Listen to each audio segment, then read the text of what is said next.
ರತ್ನಸ್ ಕಿಚನ್ಗೆ ಎಲ್ಲರಿಗೂ ಸ್ವಾಗತ. ಇವತ್ತಿನ ರೆಸಿಪಿ ಏನಪ್ಪಾ ಅಂದ್ರೆ ಹಸಿ ಅವರೆಕಾಳು ವಡೆ. ಮತ್ತೆ ಅವರೆಕಾಳು ವಡೆ ಮಾಡಲು ಬೇಕಾಗಿರುವ ಇಂಗ್ರೀಡಿಯೆಂಟ್ಸ್ ಮತ್ತೆ ಮಾಡುವ ವಿಧಾನ ಹೇಗೆ ಅಂತ ಒಂದ್ಸಲ ನೋಡ್ಕೊಳ್ಳೋಣ. ಅದಕ್ಕೂ ಮೊದಲು ಯಾರು ನನ್ನ ಚಾನಲ್ನ ಸಬ್ಸ್ಕ್ರೈಬ್ ಮಾಡ್ಕೊಳ್ಳಿಲ್ವೋ ಅವರು ಸಬ್ಸ್ಕ್ರೈಬ್ ಮಾಡ್ಕೊಳ್ಳಿ. ಮೊದಲಿಗೆ ಒಂದು ಜಾರ್ ತಗೊಂಡು ಎಲ್ಲ ನೀಟಾಗಿ ಬುಡ್ಸಿಟ್ಕೊಂಡಿರೋ ಹಸಿ ಅವರೆಕಾಳು ಅದನ್ನ ಮಿಕ್ಸಿಗೆ ಹಾಕೊಂಡು ತುಂಬಾ ನೈಸಾಗಿ ಗ್ರೈಂಡ್ ಮಾಡ್ಕೋಬಾರ್ದು, ಮೀಡಿಯಮ್ ಆಗಿ ಗ್ರೈಂಡ್ ಮಾಡ್ಕೋಬೇಕು. ನೋಡಿ ಇಷ್ಟಾದ್ರೆ ಸಾಕು. ಅಂದ್ರೆ ಹಸಿ ಕಾಳು ಉಳ್ಕೋಬಾರ್ದು ಅದ್ರಲ್ಲಿ, ಇಲ್ಲ ಅಂದ್ರೆ ಅದು ಕಾಳು ಒಂದು ಉಳ್ಕೊಂಡ್ರು ಎಣ್ಣೆಗೆ ಹಾಕ್ದಾಗ ಚಟಪಟ ಅಂತ ಎಣ್ಣೆ ಮೇಲೆ ಇರುತ್ತೆ. ಅದಕ್ಕೆ ಒಂದು ಕಾಳು ಉಳ್ಕೊಳ್ದೇ ಇರೋ ಹಾಗೆ ಮೀಡಿಯಮ್ ಆಗಿ ಈ ತರ ಎಲ್ಲ ರುಬ್ಕೊಂಡು ಮತ್ತೆ ಅದಕ್ಕೆ ಒಂದು ಮಸಾಲೆ ರೆಡಿ ಮಾಡ್ಕೋಬೇಕು. ನೋಡಿ ಬರೀ ಮಸಾಲೆ ರೆಡಿ ಮಾಡ್ಕೊಳಕ್ ಆಗಲ್ಲ ಅಂತೇಳಿ ಅದಕ್ಕೆ ಸ್ವಲ್ಪ ರುಬ್ಬಿರೋ ಕಾಳು, ಚಕ್ಕೆ, ಲವಂಗ, ಸ್ವಲ್ಪ ಶುಂಠಿ, ಮತ್ತೆ ಒಂದು 7 ರಿಂದ 8 ಖಾರ ಮೆಣಸಿನ್ಕಾಯಿ ಹಾಕೊಂಡಿದ್ದೀನಿ ನಾನು. ಮತ್ತೆ ಒಂದು 10 ರಿಂದ 15 ಎಸಳು ಬೆಳ್ಳುಳ್ಳಿ, ಸ್ವಲ್ಪ ಜೀರಿಗೆ. ಅಂದ್ರೆ ಜೀರಿಗೆ ಹಾಕ್ದಷ್ಟು ತುಂಬಾ ಚೆನ್ನಾಗಿರುತ್ತೆ, ಹಸಿ ಅವರೆಕಾಳಲ್ವಾ ಅದರಿಂದ ಜೀರಿಗೆ ಸ್ವಲ್ಪ ಜಾಸ್ತಿ ಆದ್ರೂ ಪರವಾಗಿಲ್ಲ. ನೋಡಿ ಈ ತರ ಎಲ್ಲ ನೀಟಾಗಿ ಗ್ರೈಂಡ್ ಮಾಡ್ಕೊಂಡಿದೀನಿ. ಅಂದ್ರೆ ನೈಸ್ಗೆ ಮಾಡ್ಕೋಬಾರ್ದು, ಮೀಡಿಯಮ್ ಆಗಿ ತರಿ ತರಿ ಇರಬೇಕು.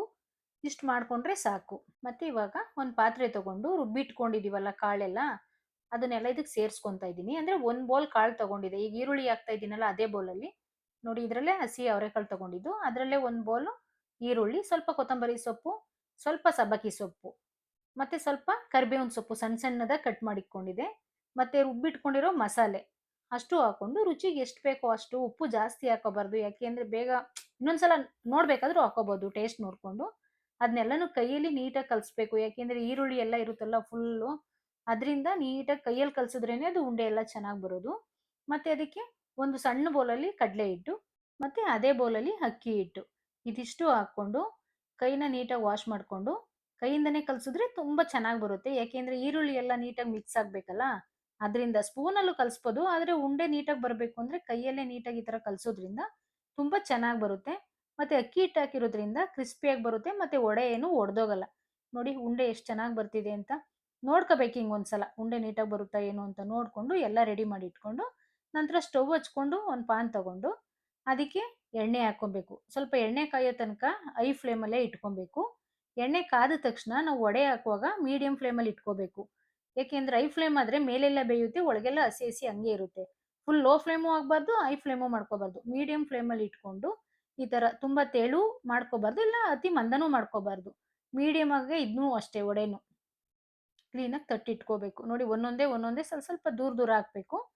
ವಡೆ ಎಲ್ಲ ಹಾಕಿದ ತಕ್ಷಣ ತಕ್ಷಣಕ್ಕೆ ಜಾಲರಿ ಏನು ಹಾಕ್ಬಾರ್ದು ನಾವು. ಒಂದ್ 2 ನಿಮಿಷ ಹಾಗೇನೆ ಹಾಕಿ ಬಿಟ್ಬಿಡ್ಬೇಕು. ಸ್ವಲ್ಪ ಎಲ್ಲ ನೀಟಾಗಿ ಬೆಂದೈತೆ ಅಂತ ಅನ್ನುವಾಗ ಮಾತ್ರ ನಾವು ಜಾಲರಿ ತಗೊಂಡು ಸ್ವಲ್ಪ ಹಾಗೇನೆ ದಬಾಕೋಬೇಕು, ಅದನ್ನ ಉಲ್ಟಾ ಮಾಡ್ಕೋಬೇಕು. ನೋಡಿ ಈ ತರ ಸ್ವಲ್ಪ ಲೇಟಾಗೆ ಹಾಕೋಬೇಕು ಜಾಲರಿನ, ಹಿಂದೆನೆ ಹಾಕ್ಬಾರ್ದು. ಯಾಕೆಂದ್ರೆ ಅದು ಹಸಿ ಅವರೆಕಾಳು ಹಾಕಿರೋದ್ರಿಂದ ಸ್ವಲ್ಪ ಒಡೆದಂಗ್ ಆಗುತ್ತೆ, ಮತ್ತೆ ಎಣ್ಣೆ ಎಲ್ಲ ಹಾಳಾಗುತ್ತೆ. ಅದರಿಂದ ಸ್ವಲ್ಪ ನೀಟಾಗಿ ಬೆಂದೈತೆ ಅನ್ನೋವಾಗ ಹಾಕೊಂಡು ಜಾಲರಿಲಿ ಈ ತರ ಉಲ್ಟಾ ಮಾಡ್ಕೋಬೇಕು. ಈ ಮೀಡಿಯಂ ಫ್ಲೇಮಲ್ಲಿ ಬೇಯಿಸ್ಕೊಳ್ಳೋದ್ರಿಂದ ಒಳಗೆ ಎಲ್ಲ ಚೆನ್ನಾಗಿ ಬೇಯುತ್ತೆ, ಮಸಾಲೆ ಎಲ್ಲ ತುಂಬಾ ಚೆನ್ನಾಗಿ ಬೇಯುತ್ತೆ, ಕಾಳೆಲ್ಲ ಒಂದೊಂದು ಮತ್ತೆ ಕ್ರಿಸ್ಪಿಯಾಗೂ ಚೆನ್ನಾಗಿ ಬರುತ್ತೆ. ತುಂಬಾ ಸೀದೋದ್ರೂನು ಒಂಥರ ಚೆನ್ನಾಗಿರಲ್ಲ, ಮತ್ತೆ ಹಂಗೆ ಹಸಿದ್ರೂನು ಚೆನ್ನಾಗಿರಲ್ಲ. ನೋಡಿ ಕಲರ್ ಸ್ವಲ್ಪ ಚೇಂಜಸ್ ಆಗ್ತಿದೆ. ಇಷ್ಟ ಆಗೋ ತನಕ ನೀಟಾಗಿ ಬೇಯಿಸ್ಕೊಂಡು ಒಂದು ಪ್ಲೇಟಿಗೆ ಹಾಕೊಂತ ಇದ್ದೀನಿ. ನೋಡಿ ಇಷ್ಟು ಬಂದಿದೆ, ಮೀಡಿಯಮ್ ಆಗಿ ಬೆಂದಿದೆ ಚೆನ್ನಾಗಿ. ಮತ್ತೆ ಇದೇ ತರ ಇಟ್ಕಿದವರೆ ಬೇಳೆ ಬರುತ್ತೆ, ಇನ್ನೂ ತುಂಬಾ ಚೆನ್ನಾಗಿ ಬರುತ್ತೆ. ಸೇಮ್ ಇಂಗ್ರೀಡಿಯೆಂಟ್ಸ್ ಹಾಕೊಂಡು ಇದೇ ಮೆಥಡಲ್ಲಿ ಅದರಲ್ಲೂ ಮಾಡ್ಬೋದು. ಮತ್ತೆ ನಾನು ಅಲಸಂದೆ ಕಾಳಲ್ಲೂ ಮಾಡಿ ಮೊದಲಿಗಾಗಲೇ ನನ್ನ ಚಾನಲ್ನಲ್ಲಿ ಅಪ್ಲೋಡ್ ಮಾಡಿದ್ದೀನಿ, ಒಂದ್ಸಲ ಹೋಗಿ ನೋಡಿ ಚೆಕ್ ಮಾಡಿ. ಮತ್ತೆ ನೋಡಿ ಈ ತರ ಬಂದಿದೆ, ಎಷ್ಟು ಚೆನ್ನಾಗಿ ಬಂದಿದೆ. ನಾನು ಇದ್ರ ಜೊತೆ ಹೆಸರುಬೇಳೆ ಪಾಯಸ ಮಾಡ್ಕೊಂಡಿದ್ದೀನಿ, ಅದಕ್ಕೂ ತುಂಬಾ ಕಾಂಬಿನೇಷನ್ ತುಂಬಾ ಚೆನ್ನಾಗಿದೆ. ನಿಮ್ಗೇನಾದ್ರೂ ರೆಸಿಪಿ ಬೇಕು ಪಾಯಸದ್ದು ಅಂದ್ರೆ ಕಮೆಂಟ್ ಮಾಡಿ, ನೆಕ್ಸ್ಟ್ ವಿಡಿಯೋದಲ್ಲಿ ಅಪ್ಲೋಡ್ ಮಾಡ್ತೀನಿ. ನಿಮ್ಗೆ ಈ ರೆಸಿಪಿ ಇಷ್ಟ ಆದ್ರೆ ಮನೇಲೊಂದ್ಸಲ ಟ್ರೈ ಮಾಡಿ, ಮತ್ತೆ ರೆಸಿಪಿ ಹೇಗಿದೆ ಅಂತ ಕಮೆಂಟ್ ಮಾಡಿ. ಸಿಗೋಣ ಮುಂದಿನ ವಿಡಿಯೋದಲ್ಲಿ.